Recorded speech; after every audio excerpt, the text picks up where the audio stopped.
오늘 우리에게 들려주시는 하나님의 말씀 신약성경 마가복음 4장 21절로 25절의 말씀입니다. 여러분 가지고 계시는 신약성경 58면에 나와 있습니다.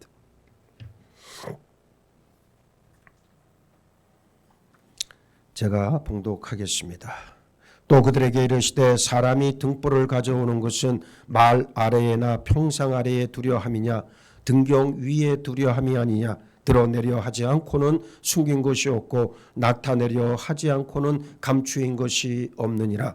들을 귀 있는 자는 들으라. 또 이르시되 너희가 무엇을 듣는가 스스로 삼가하라. 너희의 헤아리는 그 헤아림으로 너희가 헤아림을 받을 것이며 또 더 받으리니 있는 자는 받을 것이요 없는 자는 그 있는 것까지도 빼앗기리라. 아멘. 할렐루야. 할렐루야.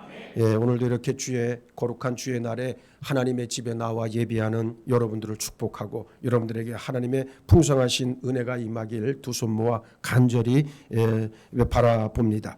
하나님께서 당신 존재와 뜻을 나타내 보여주시는 것을 우리는 계시라고 말합니다. 하나님은 이 세상과 사람을 지으시고 사람들로 하여금 하나님 지으신 것을 보고 하나님을 미루어 짐작해 알게 하셨습니다. 이것을 우리가 신학 용어로 일반 계시라고 합니다. 이런 일반 계시의 영역은 하나님이 계시다는 것을 미루어 짐작하는 데까지 도달할 수밖에 없어요. 그러나 하나님은 사람들로 하여금 단지 하나님 지으신 피조물들을 보고 미루어 하나님을 찾아내도록 하지만은 않으셨어요. 하나님의 사람들에게 당신 존재와 뜻을 드러내셨습니다. 그것이 바로 기록된 말씀인 성경입니다. 이렇게 하나님께서 우리에게 말씀을 통해 계시하시는 것을 특별 계시라고 불러요. 하나님은 성경을 통해 뿐만 아니라 직접 오셔서 당신을 보여주시고 당신 뜻을 말씀해 주셨습니다. 그분이 바로 사람이 되신 예수 그리스도이십니다. 우리와 함께 구하시고 함께 호흡하시고 함께 음식을 드시고 함께 웃으시고 함께 우시고 함께 아파하시고 함께 안타까워하시면서 이 땅 위에 발자국을 남기시고 우리와 함께 사셨습니다. 우리는 그 예수 그리스도로 인해 하나님을 분명하고 확실하게 알게 되었습니다. 하나님은 이제 더 이상 저기 먼 하늘 보좌에 계시는 절대 타자가 아니에요. 우리는 예수님을 통해 하나님을 아버지라고 부를 수 있게 되었습니다. 우리는 이 세상에 거하지만 하나님 나라의 시민으로 살아갑니다. 우리는 이 땅에 살지만 예수 그리스도의 몸인 교회에 속해 살고 있어요. 오늘 우리는 마가복음 4장 21절로 25절 말씀을 통해 예수님께서 우리에게 말씀하시는 음성을 듣기 원합니다. 먼저 등불은 등경 위에 두어야 한다 말씀하고 있습니다. 21절 말씀을 보시기 바랍니다. 또 그들에게 이르시되 사람이 등불을 가져오는 것은 말 아래나 평상 아래에 두려 함이냐 등경 위에 두려 함이 아니냐 그랬습니다. 예수님은 등불의 역할에 대해 말씀하고 계십니다. 등불은 곡식의 양을 재는 말 아래에 두거나 사람이 누워 잠자는 침대 밑에 두려고 만들어진 것이 아니라고 하셨어요. 그러면서 등불은 등경 위에 두어야 한다 말씀하십니다. 등경이란 등대를 의미하는데 등불의 뒷부분에 거울을 달아서 등불의 밝기를 극대화하려고 만든 장치를 말합니다. 왜 예수님이 갑자기 등불에 관해 말씀하셨을까? 등불은 보이지 않는 것을 훤히 비추는 역할을 하기 때문이에요. 보기 위해서는 빛이 있어야 합니다. 빛이 없으면 우리는 그 어떠한 것도 볼 수 없어요. 예수님께서 씨 뿌리는 자의 비유를 말씀하신 후에 오늘 등불에 관해 말씀하신 이유는 당신이 곧 하나님의 뜻과 진리를 세상에 밝히 보여주시는 빛이심을 말씀하시기 위해서였습니다. 예수님이 곧 하나님의 빛이십니다. 태양이 자연계를 비춰서 모든 만물이 에너지를 얻어 살 수 있도록 해주는 것처럼 예수님은 모든 사람들과 모든 피조물이 하나님 앞에서 다시 살아나 생명을 얻게 하시는 에너지의 근원이십니다. 우리에게 예수님이 없다면 절대로 밝게 살 수 없을 뿐 아니라 하나님의 뜻을 알 수조차 없어요. 자연의 피조물들로 말씀하시고 선지자들을 통해 말씀하신 하나님은 이제 예수님을 통해 모든 것을 밝히 말씀하십니다. 그러므로 예수님의 말씀을 알면 하나님의 뜻을 알 수 있습니다. 우리 어두운 마음에 예수님이 빛으로 비춰주시면 우리는 우리 자신이 누군지, 세상은 어떤 것인지, 예수님이 누구신지, 또 하나님은 누구이신지, 하나님의 자녀는 어떻게 되는지 우리가 반드시 알아야만 하는 모든 영적 진리에 대해 알 수 있습니다. 그리고 하나님의 심정, 하나님의 마음을 체험할 수 있어요. 지금 이 말씀을 듣는 여러분은 빛이신 예수님 안에서 진실로 살아가고 있습니까? 너희는 세상의 빛이다 말씀하신 예수님은 우리가 빛을 내는 발광체가 아니라 반사체라는 사실을 깨우쳐 주십니다. 우리가 예수 안에서 살 때, 우리가 빛 가운데 거할 때 우리는 빛을 받아서 빛을 발하는 삶을 살 수 있습니다. 예수님 안에 거하는 삶이 무엇보다 중요합니다. 성도의 삶은 빛을 발하는 삶입니다. 내가 무슨 말을 하고 무슨 행동을 하더라도 나를 통해 빛이신 예수 그리스도가 드러나야 합니다. 예수가 드러날 때 나는 비로소 빛을 발합니다. 어떻게 빛을 발할 수 있습니까? 우리 안에 성령의 기름이 충만해서 빛 대신 예수 그리스도를 바라면 됩니다. 여러분 모두 예수 그리스도를 드러내고 빛을 발하길 주의 이름으로 축복합니다. 둘째, 숨긴 것이 없고 감추인 것이 없다는 말씀은 하나님의 계시를 가리킵니다. 우리 다 같이 본문 22절로 23절 말씀 함께 다 같이 읽어보겠습니다. 시작. 드러내려 하지 않고는 숨긴 것이 없고 나타내려 하지 않고는 감추인 것이 없느니라. 들을 귀 있는 자는 들으라. 할렐루야. 할렐루야. 하나님께서 오랫동안 숨겨두셨던 것이 있었고 이제 비로소 예수님에 의해 예수님을 통해 드러났다는 뜻이에요. 따라서 성도는 평생 예수님을 더 알기 위해 몸부림쳐야 합니다. 우리 일생의 목표가 예수님을 더 아는 것이 되어야 합니다. 교회는 예수님의 몸이요 예수님은 교회의 머리라고 말씀합니다. 우리의 머리 대신 예수님을 모른다면 우리는 더 이상 예수님의 몸일 수 없어요. 머리를 모르는 몸은 상상할 수 없기 때문입니다. 우리가 예수님을 알면 알수록 하나님을 더 깊이 알게 됩니다. 예수님을 체험하면 체험할수록 하나님을 더 깊이 체험할 수 있어요. 중요한 것은 이미 알고 있다가 아니라 부단히 알아가는 과정 중에 있다는 영적 각성과 성찰이 필요하다는 사실임을 기억하시길 바랍니다. 보세요. 영적 각성은 우리가 예수님을 아는 것 같지만 사실은 잘 모른다는 고백으로부터 출발합니다. 예수님에 대해 어느 정도는 아는 것 같은데 실상 예수님과 함께한 시간이 적고 예수님과 함께한 일의 내용이 부실하다 보니까 예수님을 알 수 없습니다. 핵심은 예수님을 만나는 일이고 그 관계 안으로 깊이 들어가 친밀한 교제를 나누어야 합니다. 한 남자와 여자가 만나 부부가 돼서 10년, 20년, 30년을 살아도 잘 모르는 것이 너무나도 많은데 우리가 예수님을 알면 얼마나 잘 알고 있다 자부할 수 있겠습니까? 찬송가 453장에 예수도 알기 원하면 크고도 넓은 은혜와 대속해 주신 사랑을 간절히 알기 원하네. 내 평생의 소원, 내 평생의 소원, 대속해 주신 사랑을 간절히 알기 원하네 노래합니다. 이 가사처럼 우리 삶의 목표가 예수님을 더 알아가고 예수님을 더 체험해가는 삶이 되어야 할 줄 믿습니다. 구약 모든 성도들은 예수님 뵙기를 간절히 소원했습니다. 그러나 신약 이후 모든 성도들은 마침내 예수님을 소유할 수 있게 되었습니다. 성경을 통해 그리고 성령을 통해 우리는 예수님을 만났습니다. 그런데 그 예수님과 얼마나 친밀한 교제를 나누고 있는지 날마다 우리 자신에게 물어야 합니다. 누군가 여러분에게 예수님에 대해 얘기해달라고 하면 무엇을 말씀해 주시겠습니까? 우리가 진실로 머리가 되신 예수님의 몸을 이루고 있는 지체라면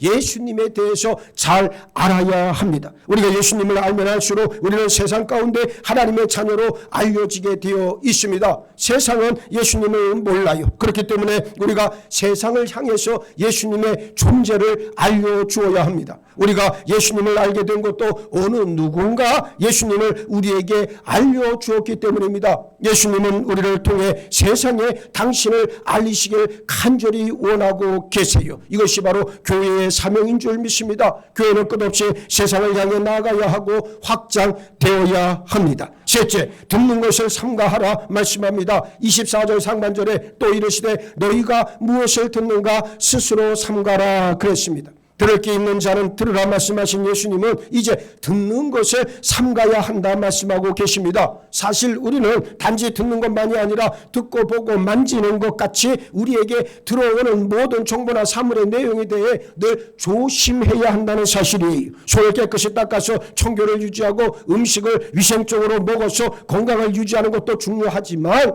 우리 가치관을 형성하고 우리 생각을 지배하는 것은 우리가 듣고 본 바에 의해서입니다. 지금 예수님의 말씀은 결국 죄악의 소리는 적게 듣고 하나님의 음성, 하나님의 말씀은 많이 들으라고 하는 의미예요. 우리는 하나님의 말씀을 먹고 살아갑니다. 심지어 예수님은 나를 먹고 마시는 자가 살 것이다 그러셨습니다. 그런데 현실은 세상의 소리로 넘쳐나요. 돈과 힘과 명예, 쾌락의 소리가 끝이 없습니다. 듣는 것이 왜 중요하냐면 사람은 듣는 것을 말하게 되어 있기 때문에 듣는 것이 중요하다는 말이에요. 무엇을 듣느냐가 그 사람의 입에서 나오는 모든 말을 결정짓는다는 사실을 우리는 유념해야 합니다. 보는 것도 마찬가지.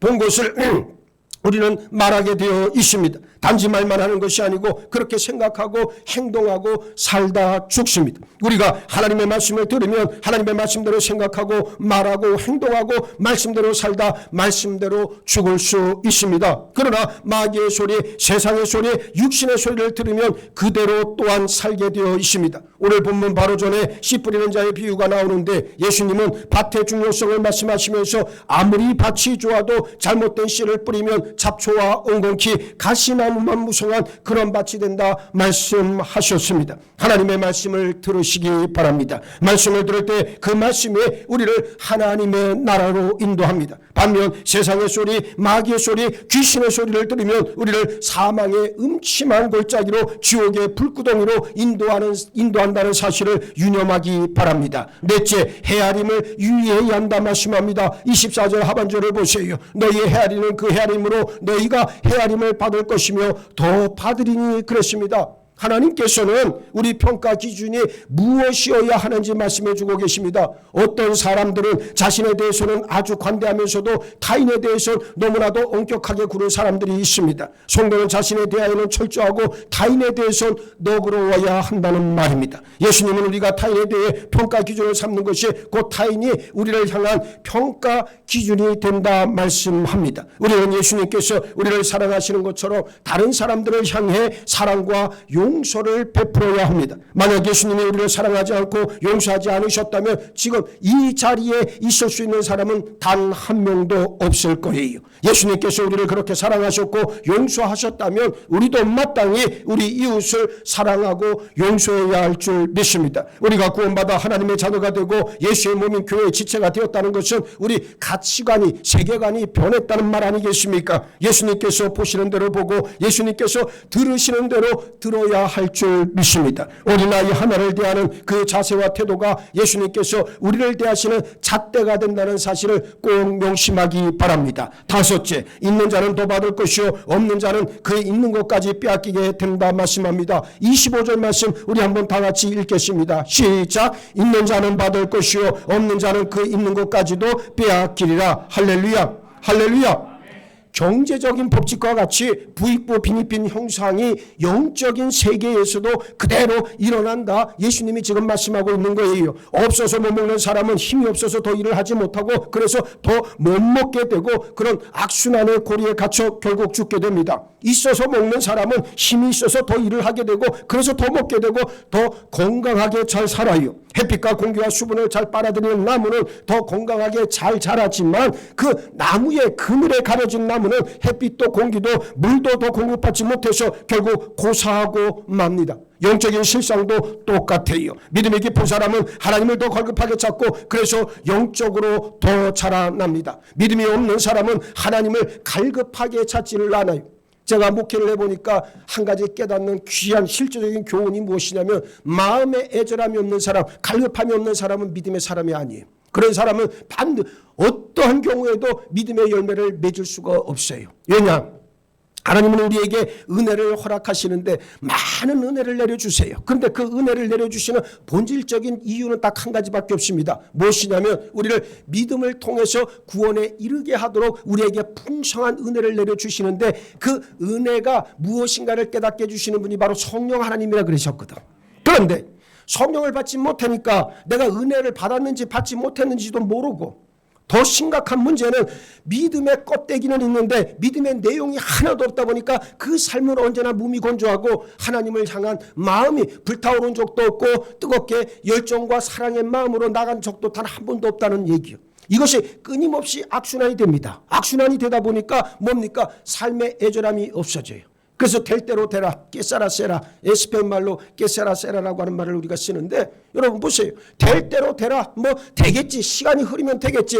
미안한 말이지만 그러한 자들이 교회 안에 들어오고 교회 안에 넘쳐나기 시작하면 그 교회는 능력을 상실합니다. 어떠한 경우에서도 내가 지금 하루 두 끼밖에 먹지 못하고 내가 사는 삶이 정말로 공고하고 괴롭다 할지라도, 그러나 하나님께서 나와 함께 하신다라고 하는 분명한 믿음의 고백이 있고, 그리고 내가 어떤 경우에서도 믿음으로 이 일을 헤쳐나가겠다라고 하는 강한 신앙적 의지가 있다면 그 사람은 살아납니다. 목회도 마찬가지예요. 목회도 애절함이 있어야 하는 거예요. 내가 이거 아니면 나는 죽는다, 이거 아니면 나는 끝이다라고 하는 절박함이 있어야 돼요. 모든 사람이 마찬가지예요. 학생들이요. 제가 고등학교 다닐 때, 저희 고등학교가 1985년도에 시험을 쳐서 들어갔어요. 그때 이제 학력고사라는 게 연합고사라는 게 있어갖고, 그때 소위 전국에 있는 모든 유명 학교들이 전부 다 어떻게 해요? 뺑뺑이. 예? 그래서 명문들이 전부 다 일반화됐잖아요. 평준화가 됐잖아요. 근데 시골에 있는 몇몇 학교들은 연합고사를 볼 수가 없으니까 어떻게 합니까? 시험을 쳐서 그 혜택을 우리가 누렸어요. 그랬더니만 전국에서 유명한 학교가 딱 세 학교밖에 안 남았어요. 그 예전에 뭐 좋다는 명문고등학교들은 다 평준화가 됐는데, 저 강릉에 가면 강릉고등학교, 충주에 가면 충주고등학교, 제천에 가면 제천고등학교. 요 세 학교가 시험을 쳐서 들어갔어요. 180점 만점에 제 기억으로 164점이 커트라인이었어. 그러니 거기에 체력장 20점이 포함이 된 거예요. 그러니까 얼마나 공부한다는 애들이 모였겠어요. 그러니까 저 원주 쪽에 있던 아이들, 또 단양, 영월에 있던 공부 좀 한다는 아이들이 전부 다 제천 시내로 몰린 거예요. 공부하러. 이제 제천고등학교에 들어오려고. 내가 그 제천고등학교를 나왔다는 거 아니요. 지금 그 얘기를 하고 싶은 건데 그걸 못 알아듣고 가만히 있으면 어떡해. 그래서 여러분, 친구가 하나 면장 아들이 들어왔어요. 저 제천에 가면 수산면이라고 있습니다. 청풍면을 지나서 청풍호수를 지나서 수산이라고 하는 데 가면 그 수산면장 아들이 왔는데, 이 녀석이 수산중학교에서 탑을 달리던 친구예요. 공부를 늘 1등 했던 친구예요. 여러분, 그 친구가 이 고등학교에서 버텨냈겠습니까? 못 버텨냈겠습니까? 예? 못 버텨냈어요. 난다 긴다는 아이들이 다 몰려서 공부하고 있으니까, 지는 시골에서 늘 수제 소리를 들었던 친구인데 1학년, 2학년을 거치고 나니까 얘가 점점 자신감을 잃은 거예요.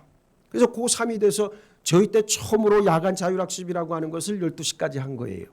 그래서 학교에서 12시까지 야간 자율학습을 하는데, 이 녀석이 맨날 밤마다 우리 학교 뒤에가 가수원이에요.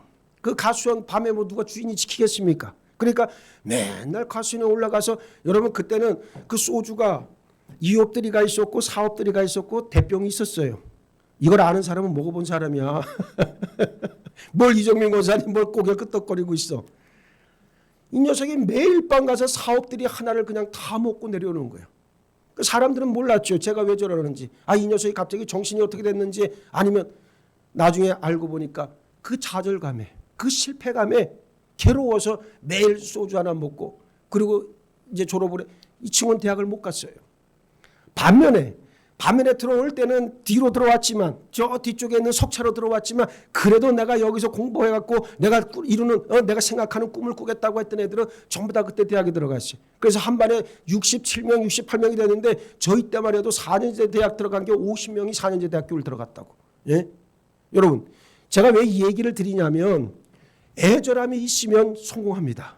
그러나 애절함이 없는 자는 절대로 인생에서 성공을 할 수가 없어요. 왜? 절박함이 없거든요. 갈급함이 없거든요. 하나님을 향한 우리의 마음이 늘 갈급해야 된다는 거예요. 마치 목마른 사슴이 시냇물을 찾기에 갈급함 같이 우리도 하나님을 향한 그러한 마음을 가져야 된다는 말이에요. 아이고 하나님이 역사해도 좋고 안 해도 그만이고, 그런 사람은 사실은 믿음의 열매를 맺지를 못해요. 그런 사람들은 믿음의 신용만 내다 그냥 끝나는 거지만, 우리는 그런 사람이 되기로 작정한 사람들이 아니고 하나님 앞에 나와 믿음에 합당한 열매를 맺기로 결단한 줄 믿으시고, 이제는 하나님을 찾기에 갈급함과 같이 애절함과 절박함으로 하나님 앞에 나가야 할 줄 믿습니다. 영적인 세상은 더 오목합니다. 그래서 없어도 믿음이 없는 사람은 하나님을 갈급하게 찾지 않고 그래서 영적으로 더 빈곤해질 수밖에 없어요. 나는 성도들 가운데 그런 사람들 많이 봅니다. 여러분, 성도라고 다 같은 성도가 아니에요. 나중에 하나님 앞에 서는 날 여실히 다 밝혀질 거예요. 누가 진짜고 누가 가짜인 것은 거기서 다 드러날 겁니다. 드러날 때 분명하게 알 것은 바로 무엇입니까? 하나님을 진실로 찾았느냐, 애절하게 갈급하게 찾았느냐가 하나의 기준이 될 것이다. 그러므로 영적인 갈증과 목마름을 달라 우리는 날마다 하나님 앞에 기도해야 합니다. 사실 우리가 새벽에 나와서 부르짖어 기도하는 이유는 뭐겠어요? 하나님, 내 영혼의 목마름을 허락하시고 갈급함을 허락하시고 하나님을 찾을 수 있는 뜨거운 열정의 마음을 나에게 부어 주옵소서 간절히 구하는 거 아니겠습니까? 하나님을 간절히 찾을 수 있는 여러분 모두가 되기를 바랍니다. 성도가 영적으로 살아가는 방법이 바로 이거예요. 육신을 벗는 그 순간까지 다 이루었다 함이 아니고 여전히 나는 갈급하고 여전히 애절하고 여전히 목마르하고 있을 때 하늘의 은혜와 능력이 풍성하게 부어질 줄 믿습니다. 말씀을 맺겠습니다. 성도는 오직 하나님의 말씀으로 살아갑니다. 결국 우리가 살 길은 예수님과의 살아있는 관계 속에서 예수님의 말씀으로 계속 공급받는 길임을 예수님 당신이 말씀했습니다. 어떻게? 첫 번째, 빛의 근원이신 예수님께 빛을 받아서 빛으로 살면 됩니다. 두 번째, 말씀이신 예수님께 그 말씀을 받아서 말씀대로 살고 말씀을 전하며 살면 됩니다. 세 번째, 예수님이 가르쳐 주신 것, 예수님이 보여주신 것을 우리 삶과 인격과 가치관으로 삼아서 사는 것이 바로 예수님의 진정한 제자요 예수님의 교회가 할 일입니다. 네 번째, 그러기 위해선 우리가 무엇을 듣는지 늘 삼가야 합니다. 세상을 이해하기 위해서 세상으로부터 들어야 하지만 우리 영혼의 양식은 오직 예수님의 말씀밖에 없다는 사실을 인정하기 바랍니다. 다섯 번째, 우리가 예수님의 말씀을 등한히 여기면 우리는 영적인 질병에 걸리게 되고 결국 영적으로 고사하게 됩니다. 영적으로 고사한다는 말은 무슨 의미냐면 믿음의 열매를 맺지를 못하니까. 내 주변에서 믿음의 열매가 맺혀야 돼. 여러분 자식이 될 수 있고 여러분의 가정이 될 수 있고 여러분의 삶이 될 수가 있어요. 주변에서 믿음의 열매가 맺혀져야 되는데 열매는 고사하고 뭡니까? 자기 자신도 이런 순전한 마음을 갖지 못한다면 이것이야말로 저주 중에 저주가 아니겠느냐. 오늘 여러분들에게 분명하게 말씀을 드립니다. 하나님의 말씀을 붙잡고 예수와 동행하길 주의 이름으로 축복합니다. 예수로 풍성해지기를 원합니다. 예수 안에서 예수와 함께 예수의 말씀으로 살 때 30배, 60배, 100배의 결실을 맺을 줄 확신합니다. 이제후로 갈급해 하시기 바랍니다. 애절함이 있는 자는 반드시 그 끝을 보게 되어 있습니다. 성도의 끝은 하나님의 나라 천국이에요. 그것을 나의 것으로 소유하기 위해 갈급한 심령으로 예수 안에 들어가 예수의 말씀으로 살면 됩니다. 핵심은 말씀입니다. 숨겨지고 감추인 것이 없듯 드러난 진리의 실상 안에서 진리의 실체가 되신 예수로 날마다 풍성해지는 여러분 모두가 되시기를 예수의 이름으로 축원합니다. 축원합니다. 축원합니다. 예수로 풍성해지길 원합니다. 하나님의 말씀으로 살아가는 우리 모두가 되게 하여 주옵소서. 빛의 근원 되신 예수님께 빛을 받아 빛으로 살아가게 하시고 말씀이신 예수님께 그 말씀 받아 말씀대로 살고 말씀을 전하며 살아갈 때 예수님께서 가르쳐 주신 그 모든 것들을 통해 진정한 제자, 진정한 교회로 거듭날 줄 믿습니다. 일들을 감당하기 위해 무엇을 듣는지 내 삼가게 하시고 무엇을 보는지 깨달아 아는 역사가 있게 하여 주옵소서. 우리가 예수님의 말씀을 등한히 여겨 아버지 영적인 질병에 걸리게 되는 우리를 범하지 말게 하시고 우리 믿음에 합당한 풍성한 열매를 맺게 주장하여 주옵소서. 이제 후로 드러난 진리의 실상 안에서 진리의 실체 되신 예수님을 날마다 만나고 그 안에 교제함으로 풍성해지는 우리 모두로 변화시켜 주옵소서. 감사하오며 우리 주는 예수 그리스도 이름 받들어 기도하옵나이다. 아멘.